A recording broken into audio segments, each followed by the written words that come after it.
জানুয়ারির শুরু থেকেই খুলনাসহ সারা দেশে বেড়েছে শীতের তীব্রতা, যার কারণে দেশে ঠান্ডাজনিত রোগ বেড়ে গেছে। খুলনা অঞ্চলে শিশুদের মধ্যে বিশেষভাবে ঠান্ডা, সর্দি কাশি, ডায়রিয়া এবং শ্বাসকষ্টের মতো রোগে আক্রান্ত হওয়ার সংখ্যা বৃদ্ধি পেয়েছে। খুলনা শিশু হাসপাতালে সরজমিনে গিয়ে দেখা যায়, প্রতিদিন সেবা নিতে আসা রোগীর সংখ্যা স্বাভাবিক সময়ের চেয়ে দ্বিগুণেরও বেশি। বাচ্চার বয়স 3 বছর, জ্বর, বমি, বাচ্চার সমস্যায় 2 দিন আসছে। এখন কন্ডিশন ভালো। ডাক্তার বলছে মানে এখন হয়ে গেছে, যদি হয় কালকে রিলিজ দেওয়া যাবে এরকম বলছে। যদি সুস্থ হয় বাচ্চা, আজকে থেকে জ্বর একটু কম দেখা গেছে, জ্বর সকাল থেকে আসি নাই। বাচ্চার ফার্স্ট আসছে ডায়রিয়া 12 দিন চিকিৎসা করছে ব্লক বিতে। এখন আবার মেডিসিন অর্ডার পাঠাইছে, আজকে 5 দিন। এখনও কিছু বুঝতেছি না, এখনও বলছে আরও থাকতে হবে, বাচ্চা সুস্থ হয়ে যাবে।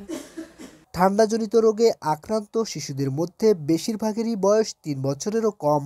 হাসপাতালের দায়িত্বরত নার্স বলেন, ডায়রিয়া, সর্দি, জ্বর এবং নিউমোনিয়ায় আক্রান্ত রোগীর সংখ্যা প্রতিদিনই বাড়ছে। বেশি সাধারণত ডায়রিয়া রোগীগুলো বেশি আসতেছে, তারপর হচ্ছে শ্বাসকষ্ট, ঠান্ডা, কাশি সব মিলায়ে ডায়রিয়া রোগীটাই বেশি। তারা অনেক বাচ্চা হচ্ছে যে মনে করেন যে বাসায় থাকলে স্যালাইন পানি ওষুধ খাওয়ালে কিছুটা কন্ট্রোল করা যায়, তারা সেটা বুঝতে পারতেছে না ঠিকভাবে, এর জন্য হসপিটালের দিকে ছোটা থাকে। শীতকালীন রোগ থেকে শিশুদের সুরক্ষিত রাখতে শীতের সময় সতর্কতা ও স্বাস্থ্যবিধি মেনে চলা অত্যন্ত গুরুত্বপূর্ণ।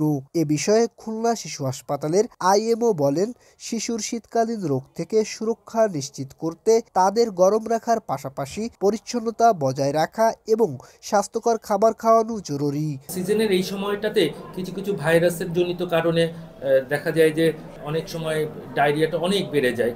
তো এক্ষেত্রে বাবা মার উচিত হবে হচ্ছে যে মায়ের দুধ বারবার করে মায়ের দুধ খাওয়ানো এবং বাসি পচা খাবার না খাইয়ে গরম গরম খাবার খাওয়ানো উচিত, এবং পায়খানা বা বমি হওয়ার সাথে সাথে হচ্ছে ওরস্যালাইন খাওয়ানো উচিত বাসা থেকে, এবং স্বাস্থ্যের সাথে ডাক্তারের পরামর্শ নেওয়া উচিত। SM. Rohan, voice of tiger.